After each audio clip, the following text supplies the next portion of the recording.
Hi everyone, my name is Julie Coombs. I'm the nutrition coach here at Mind and Body Solutions, and today we are going to be discussing fiber. So, colorectal cancers are on the rise, especially in young adults, and potential causes of this rise are could possibly be from poor nutrition, poor gut health, and just digestive problems overall. Luckily, there is something we can do to be proactive in working to prevent colorectal cancer, which is prioritizing fiber within our diets. So, let's start with what is fiber? Well, fiber is a plant carbohydrate that is non digestible. And there are three different kinds of fiber there's soluble fiber, there's insoluble fiber, and there's prebiotic fiber. So soluble fiber is one that absorbs water and it expands to make sort of a gel-like substance. Insoluble fiber does not dissolve, and then prebiotic fiber, it can be soluble or insoluble. Prebiotic fiber is beneficial to the gut microbiome, and it is a type of fiber that ferments within your intestines and produces beneficial byproducts. Some examples of soluble fiber include oat bran, barley, nuts and seeds, beans and legumes, psyllium seed husk, apples, carrots, citrus, avocados, pears, and berries. Some examples of insoluble fiber include foods that have peels, skins, or husks. So the skin of an apple, potato peels, carrot peels, broccoli stems, corn husks, pea husks. So these are foods you're going to, if you're trying to get insoluble fiber from them, you want to consume them with the skins or the peels to make sure you're getting that fiber. And as you can see, there's a lot of crossover in the two I just listed. That's because most plant foods contain some soluble fiber and some insoluble fiber. Now, some examples of prebiotic fibers are garlic, leeks, onions, chicory, asparagus, Jerusalem artichoke, and then cooked and cooled starches. So basically, things like potatoes or banana, or well, yeah, technically bananas, rices, stuff like that, that are going to be eaten as leftovers. You have cooked them, you have let them completely cool down in the fridge, and then you have eaten them, reheated them a little bit. You don't have to eat them cold.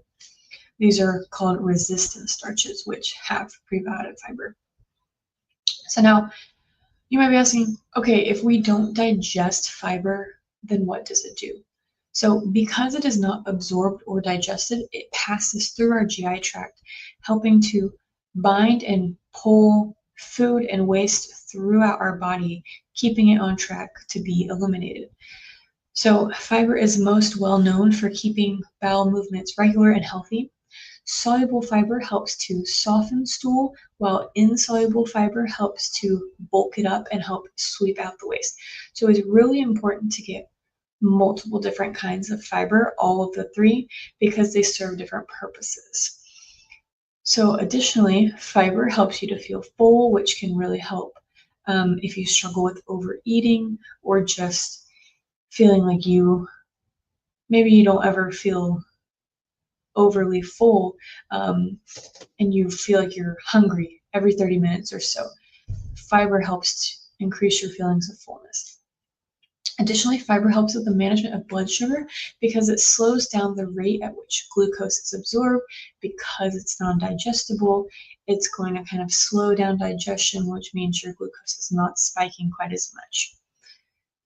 Fiber also reduces the risk for colorectal cancers by speeding up transport time. And this means that potential carcinogens and other toxic wastes are going to be eliminated by the body faster, meaning they are going through your system quicker than if you are having a bowel movement every 3 days or only once a week. That means any food waste or food byproducts or, just toxins that your body has processed, they're sitting in your system longer rather than going through at a normal rate. So fiber is what helps them go through your body and get eliminated in a timely manner. Additionally, Butyrate is a byproduct of prebiotic fiber, and this helps to maintain the growth of colon cells and reduce the chance of tumor growth. So that's why prebiotic fiber is incredibly important as well. A lot of people tend to only talk about soluble and insoluble fiber and ignore the importance of prebiotic, but it is a powerhouse in being proactive in preventing different colon cancers. So, what are the sources of fiber? Well, this is all plant foods. And so there's 5 different categories because we have 5 different categories of plants, and I'm going to give some examples of ones that are generally pretty high in fiber. Now, this is not an extensive list. If there is something I did not say, that does not mean it does not contain fiber. These were just some of the ones I thought of off the top of my head. So first we have whole grains. So in this category, the highest fiber ones are going to be farro, barley, and quinoa.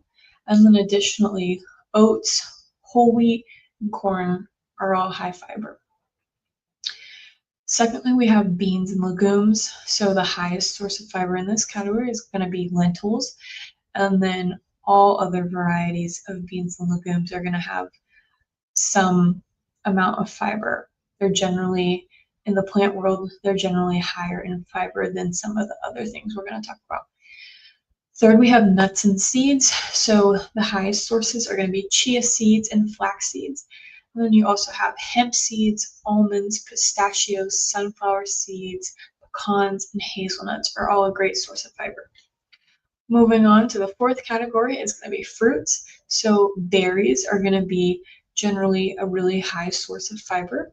Additionally, avocados, pears, kiwis, apples, citrus fruits, and then a classic we all know, prunes. And then lastly, vegetables. So the vegetable that's highest in fiber is artichokes.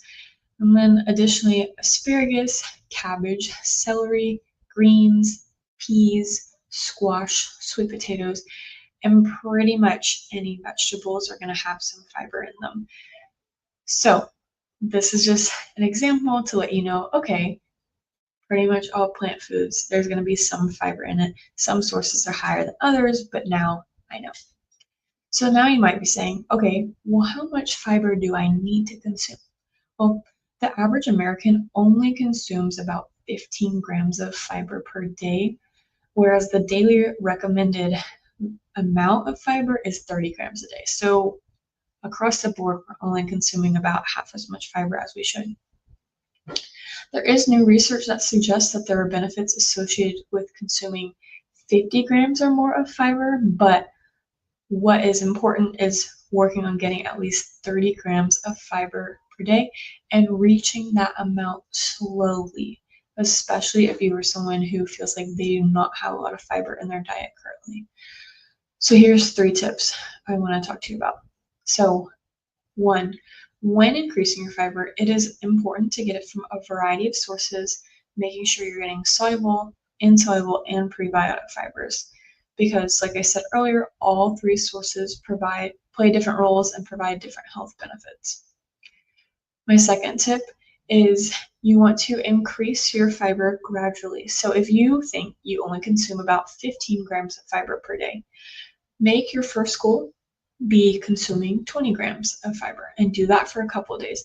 And you want to gradually increase by about 5 grams of fiber at a time, because if you consume too much fiber when your body is not used to it, it can cause digestive upset such as diarrhea, and you will not be happy and you will think fiber is the enemy and ruin your life. And that's not true. It's just you have to be smart and careful about how you're increasing it. And then my last piece of advice is please increase your water intake. Fiber and water work together, so you want to make sure you are hydrating adequately. You want to try to aim for at least 60 ounces of water each day to help fiber do its job and to help make sure things are flowing smoothly. You're not getting backed up, or that you have enough to process and you don't end up with issues such as diarrhea or something like that. So that is all I have for you today. I hope you learned something, and I will see you next time. Bye.